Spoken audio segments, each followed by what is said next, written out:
Hello बच्चों, आपका अपने ट्यूटर टॉक चैनल में स्वागत है। इस वीडियो में हम एपिथेलियल टिश्यू की बात करेंगे। पूरे यूट्यूब पर इतनी सिंपल वीडियो आपको नहीं मिलेगी। इस वीडियो में एपिथेलियल टिश्यू को उनके मॉडल के साथ समझाया जाएगा। यह इतनी सिंपल रहने वाली है वीडियो कि आपको एक बार में ही क्लियर हो जाएगा कि एपिथेलियल टिश्यू क्या होते हैं और उसके टाइप्स क्या हैं। अगर अभी तक आपने हमारे यूट्यूब चैनल को सब्सक्राइब नहीं किया तो इसे सब्सक्राइब करें और नोटिफिकेशन बेल को ऑल पर लगाएं। एपिथेलियल टिश्यू एक तरह से एनिमल टिश्यू की एक टाइप है। एनिमल टिश्यू को 4 टाइप में क्लासीफाई किया जाता है। एनिमल टिश्यू के जो मेन 4 पार्ट हैं, epithelial tissue, connective tissue, muscular tissue और नर्वस टिश्यू।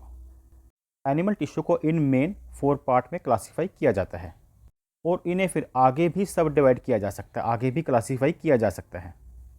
आज की वीडियो में हम बात कर रहे हैं एपिथेलियल टिश्यू के बारे में।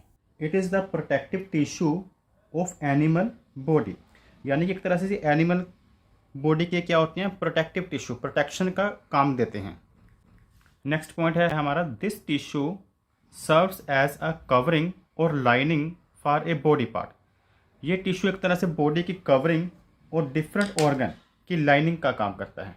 ये हमारी बॉडी का आउटर सरफेस, यानी कि इट कवर आवर बॉडी, जैसे लाइक स्किन। स्किन भी किससे बनी होती है, यह एपिथेलियल टिश्यू से ही बनी होती है। और it cover most organ and cavity, अलग अलग ऑर्गन जैसे हार्ट हो गया, लंग्स, हमारी बॉडी में स्टमक, किडनी। हम कुछ इस तरह से भी कह सकते हैं, they cover the surface of all internal as well as external organ, यानी कि ये इंटरनल और एक्सटर्नल दोनों जो सरफेस होते हैं उन्हें कवर करता है। यहाँ तक कि माउथ से लेकर अनस तक और नोज से लेकर लंग्स तक एपिथेलियल टिश्यू की ही कवरिंग होती है। एपिथेलियल टिश्यू के जो सेल होते हैं वह टाइटली पैक्ड होते हैं and forms a continuous sheet, एक तरह से शीट का तरह का ये स्ट्रक्चर बनाते हैं।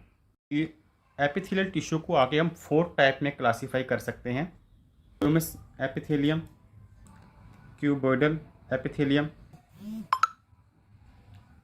कोलमुलर एपिथेलियम, सिलिएटेड एपिथेलियम और ग्लैंडुलर एपिथेलियम। सबसे पहले हम बात करते हैं स्क्वैमस। जो स्क्वैमस एपिथेलियम टिश्यू होते हैं, इनके जो सेल होते हैं वह फ्लैट होते हैं, यानी कि चपटे पतले होते हैं। Polygonal cell arranged as tiles, इनकी जो शेप होती है वो पॉलीगोनल होती हैं, जो कि टाइल्स की तरह अरेंज्ड होते हैं। स्क्वैमस एपिथेलियम को 2 टाइप में क्लासीफाई किया जा सकता है, सिंगल लेयर वाले जिन्हें सिंपल स्क्वैमस एपिथेलियम कहते हैं, और 2 से ज़्यादा लेयर्स वाले। इनमें 2 या 2 से ज़्यादा लेयर्स होती हैं, जैसे ये लेयर्स के ऊपर एक लेयर्स, उसके ऊपर एक लेयर्स, तो उन्हें हम स्ट्राटिफाइड स्क्वैमस एपिथेलियम कहते हैं। सिंपल एपिथेलियम टिश्यू मेनली वहाँ पर होती है जहाँ पर अब्जॉर्प्शन या फिर सीक्रेशन का काम होता है। सिंपल एपिथेलियम टिश्यू जो होते हैं वो जैसे लाइनिंग ऑफ ब्लड वेसल्स में ये प्रेजेंट होते हैं, या फिर लंग्स एल्वियोली में प्रेजेंट होते हैं, जहाँ पर ट्रांसपोर्टेशन ऑफ सब्सटेंस होता है अकर थ्रू सिलेक्टिव परमेबल सरफेस से।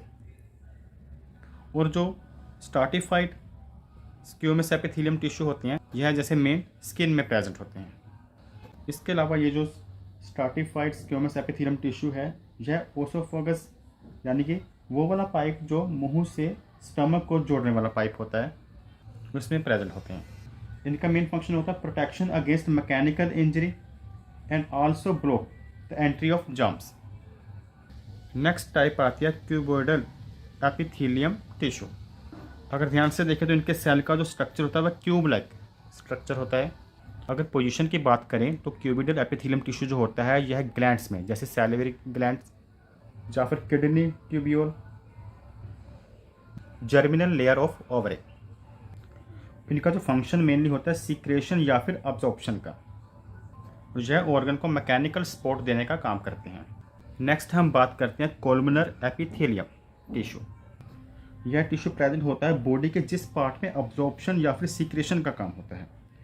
और इसके अगर सेल देखें तो ये टालर होते हैं और ब्रॉडर कम होते हैं।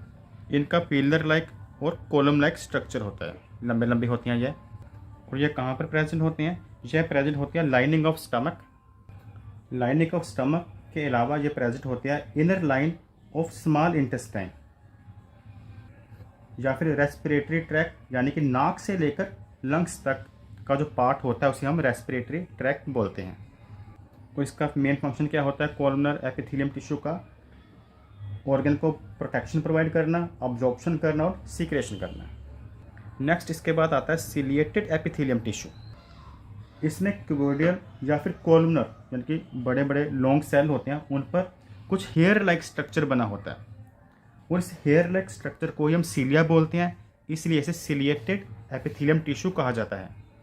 यह टिश्यू कहाँ कहाँ पर प्रेजेंट होता है? Found in sperm ducts, trachea, bronchi, kidney tubules में प्रेजेंट होते हैं और इन फीमेल रिप्रोडक्टिव सिस्टम में। इनका फंक्शन होता है प्रोटेक्शन, स्प्रेडिंग ऑफ म्यूकस। ये म्यूकस की स्प्रेडिंग को रोकते हैं। जो हेयर लाइक स्ट्रक्चर होता है इसका सीलिया, वह रोकता है। और नेक्स्ट बात करते हैं ग्लैंडुलर एपिथेलियम टिश्यू। से नेम से क्लियर होता है यह ग्लैंड्स में प्रेजेंट होता है, अलग अलग ग्लैंड्स में। ये एक तरह का इनका स्ट्रक्चर होता है मोडिफाइड कोलमनर एपिथेलियम टिश्यू। और कौन कौन से ग्लैंड में होते हैं? जैसे दे आर लार्ज सेल, इनके सेल बड़े होते हैं। जैसे टीयर्स ग्लैंड जो आंसू बनाते हैं, स्वेट ग्लैंड्स पसीना बनाने वाले ग्लैंड्स में प्रेजेंट होते हैं। मेमरी ग्लैंड्स, जिनमें यह ग्लैंड्स मैमल में मिल्क प्रोड्यूस करता है। तो ये था हमारा टॉपिक एपिथेलियम टिश्यू के ऊपर। अगर आपको यह वीडियो पसंद आई हो तो इसे लाइक करना ना भूलें। Thanks for watching.